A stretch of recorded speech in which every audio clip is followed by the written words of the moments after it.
അന്താരാഷ്ട്ര വാർത്തയിലേക്കാണ്. Social media നിരോധനത്തിന് എതിരായ ജൻസികളുടെ പ്രതിഷേധത്തിൽ ആളിക്കത്തി നേപ്പാൾ. പ്രതിഷേധക്കാർക്ക് നേരെ സുരക്ഷാ സേന നടത്തിയ വെടിവെപ്പിൽ 19 പേരാണ് ഇതുവരെ കൊല്ലപ്പെട്ടത്. നേപ്പാൾ ആഭ്യന്തരമന്ത്രി രമേശ് ലേഖക് രാജിവെച്ചിരിക്കുന്നു.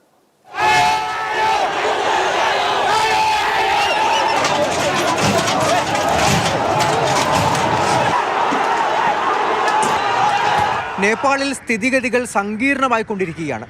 ജെൻസിയാണ് തെരുവിലിറങ്ങിയിരിക്കുന്നത്. അതായത് 16-നും 26-നും ഇടയിൽ പ്രായമുള്ളവർ. കാഠ്മണ്ഡുവിൽ നിന്ന് ആരംഭിച്ച പ്രതിഷേധം പിന്നീട് പൊക്കാരയിലേക്കും മറ്റിടങ്ങളിലേക്കും എല്ലാം വ്യാപിപ്പിച്ചുകൊണ്ടിരിക്കുകയാണ്.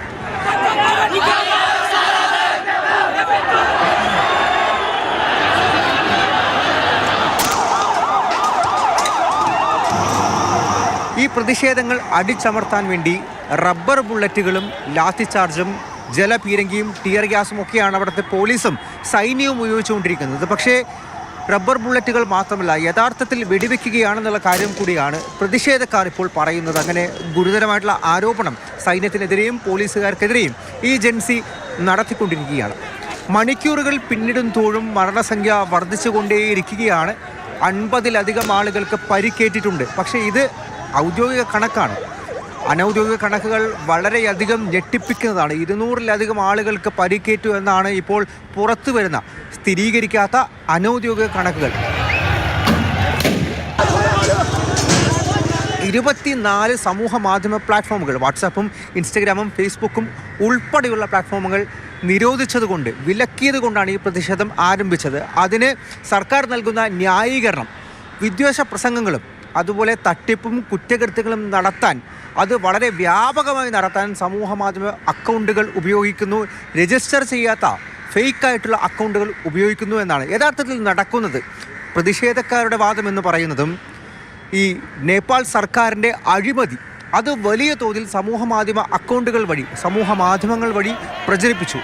അതായത് സർക്കാരിലുള്ളവരും അവരുടെ മക്കളുമെല്ലാം നേപ്പാളിലും വിദേശ രാജ്യങ്ങളിലുമായി നടത്തുന്ന അവരുടെ ബന്ധങ്ങൾ, അവരുടെ അഴിമതികൾ, അതെല്ലാം വലിയ തോതിൽ സർക്കാരിനെതിരെയുള്ള പ്രചാരണമായി, ഒരു ക്യാമ്പയിനായി നേപ്പാളിൽ മാറി.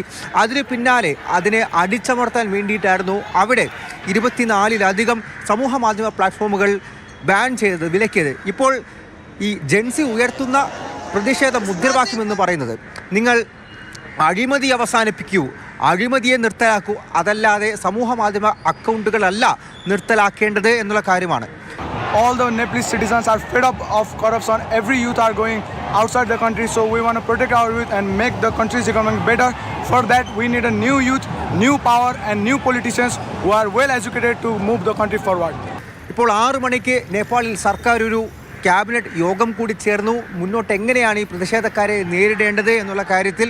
മാത്രമല്ല, രാത്രി 10 മണിവരെ കർഫ്യൂ ആണ്. അത് കാഠ്മണ്ഡുവിൽ, പ്രത്യേകിച്ചും ഈ പാർലമെൻറ്റ് നിൽക്കുന്ന ആ ഒരു മേഖലയിലാണ് നിലവിൽ കർഫ്യൂ ഏർപ്പെടുത്തിയിരിക്കുന്നത്. അതിന് കാരണം ഇന്ന് രാവിലെ പാർലമെൻറ്റിലേക്ക് മാർച്ച് നടത്തിയിരുന്ന പ്രതിഷേധക്കാർ അത് വലിയ രീതിയിൽ അക്രമാസക്തമായിരുന്നു. പാർലമെൻറ്റ് കവാടമടക്കം അടിച്ച് തകർക്കുന്ന രീതിയിലാണ് പ്രതിഷേധം പോയത്. എന്തായാലും 90% ഇൻ്റർനെറ്റ് ഉപയോഗിക്കുന്ന യൂത്തുകളാണ്, അതായത് യുവജനം, ജെൻസിയാണ് പ്രതിഷേധവുമായി മുന്നോട്ട് വന്നിരിക്കുന്ന. പ്രതിഷേധം ശക്തമാക്കുമെന്നുള്ള കാര്യം തന്നെയാണ് നിലവിൽ ഈ പ്രതിഷേധക്കാർ അറിയിച്ചിരിക്കുന്നത്.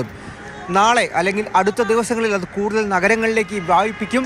അത് അടിച്ചമർത്താൻ വേണ്ടി സൈന്യത്തെയും നേരിടാൻ വേണ്ടി സൈന്യത്തെയും അവിടെ കളത്തിലിറക്കിയിട്ടുമുണ്ട്. ഡൽഹിയിൽ നിന്നും അർജുൻ പി തമ്പ്രൻ, മാതൃഭൂമി ന്യൂസ്.